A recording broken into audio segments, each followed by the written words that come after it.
1988 का साल था।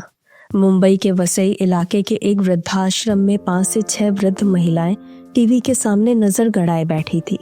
टीवी पर 1939 की सुपरहिट फिल्म आदमी चल रही थी।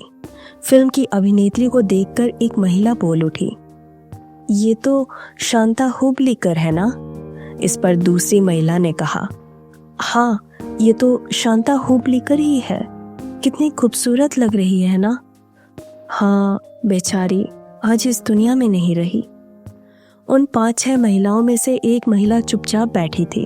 वो कुछ बोल नहीं रही थी, बस सुन रही थी कि जमाना शांता हुबलीकर के बारे में क्या सोचता है। लेकिन उसे कोई फर्क नहीं पड़ता, पड़ेगा भी क्यों? दुनिया भर का छल कपट देखकर ही तो वो इस वृद्धाश्रम में आ गई थी। जिस बेटे को पढ़ लिख कर काबिल बनाया, उसी ने उसे इस वृद्धाश्रम में रहने को मजबूर कर दिया था। अब कोई शांता हुबलीकर के बारे में कुछ भी कहे, उसे कोई फर्क नहीं पड़ता, क्योंकि वो खुद शांता हुबलीकर थी। 40 और 50 के दशक में जिसका नाम हुआ करता था, वही अब दुनिया के लिए भुला दिया गया था, मरा हुआ समझ लिया गया था। लेकिन इसका उसे कोई गम नहीं। शांता हुबलीकर तो उसी दिन मर गई थी जब उसे अपने ही बंगले से बाहर निकाल दिया गया था। शांता हुबलीकर उसी दिन मर गई थी जब 16 साल की उम्र में उसके घर वालों ने 75 साल के बूढ़े इंसान से उसकी शादी कराने का फैसला लिया था। शांता हुबलीकर उसी दिन मर गई थी जब उसने अपने नानी के घर से भाग जाने का निर्णय लिया था। ये कोई 7-8 मिनट में बताने वाली कहानी नहीं है। शायद इसीलिए शांता हुबलीकर ने अपनी बायोग्राफी लिखी थी, अपनी असली कहानी मरने से पहले सबको बताने के लिए। साल 1989 में एक समाचार पत्र में शांता हुबलीकर पर एक लेख प्रकाशित हुआ। उस लेख में संपादक ने साफ शब्दों में लिखा कि जिसे दुनिया मरा हुआ समझ रही है, वो असल में वसई के एक वृद्धाश्रम में जीवित है। जैसे ही ये खबर फैली, आश्रम के बाहर भीड़ जुटने लगी। लोग बस ये देखना चाहते थे कि 40 के दशक की मशहूर अभिनेत्री शांता हुबलीकर अब कैसी दिखती हैं। कई लोग आर्थिक मदद के लिए आगे आए, लेकिन शांता हुबलीकर को इसकी कोई जरूरत नहीं थी। वो जानती थी कि किसी भी दिन उनकी आत्मा इस शरीर को त्याग देगी।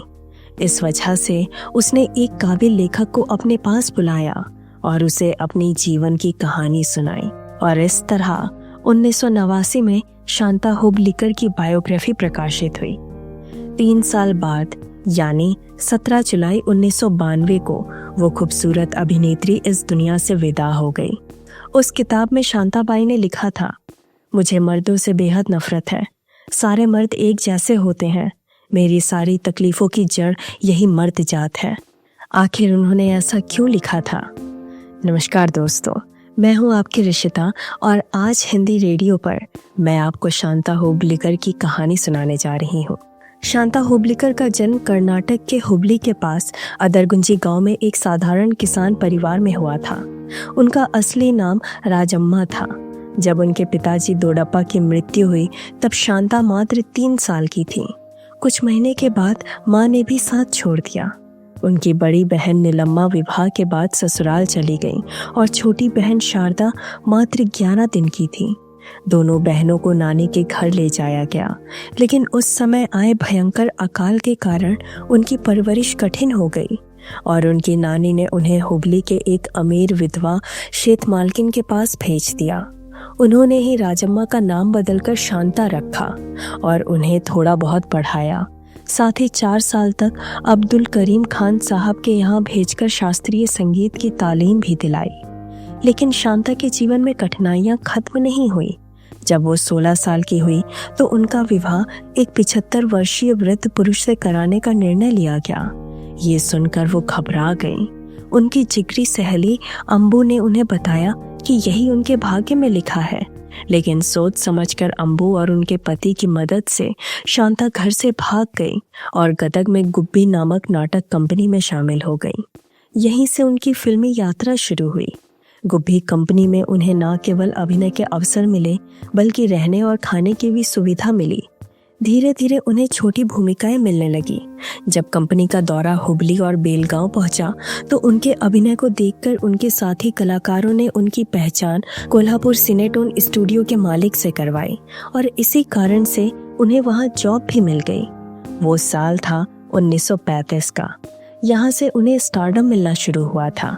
उनकी कद काठी, सुंदरता और प्रभावी आवाज ने उन्हें जल्दी ही सिनेमा की दुनिया में पहचान दिला दी।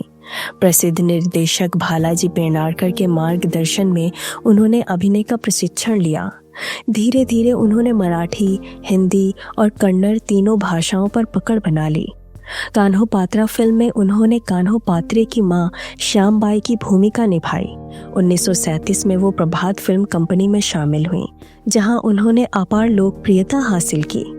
फिल्म मेरा लड़का में नायिका की भूमिका निभाने के बाद उन्हें वी शांताराम की फिल्म आदमी में एक वेश्या की चुनौतीपूर्ण भूमिका मिली। ये फिल्म उनके करियर की सबसे बड़ी हिट साबित हुई। उनके द्वारा गाया गीत आता कशाला उधाची बात बेहद लोकप्रिय हुआ, लेकिन वी शांताराम के साथ मतभेद के चलते उन्हें प्रभात फिल्म कंपनी छोड़नी पड़ी।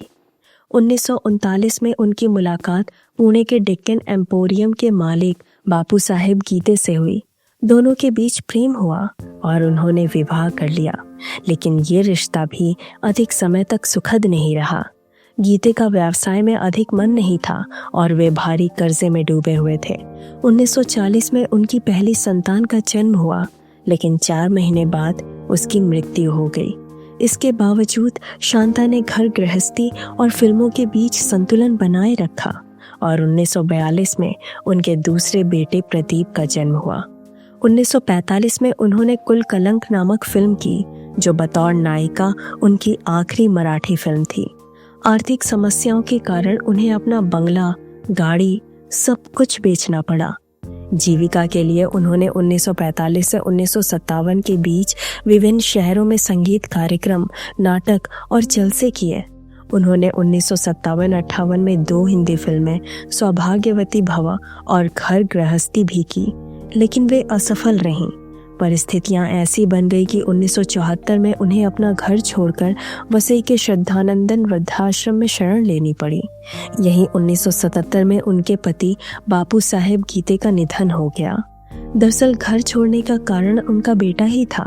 बेटे की शादी हुई तो बेटे और उसकी पत्नी ने उन्हें घर से बाहर निकाला था। आखिरकार समय बीतता गया और लोग उन्हें भूलने लगे। लेकिन 1989 में एक समाचार पत्र में संपादक माधवराव गडकरी ने उनके बारे में एक लेख लिखा, जिससे उन्हें फिर से पहचान मिली।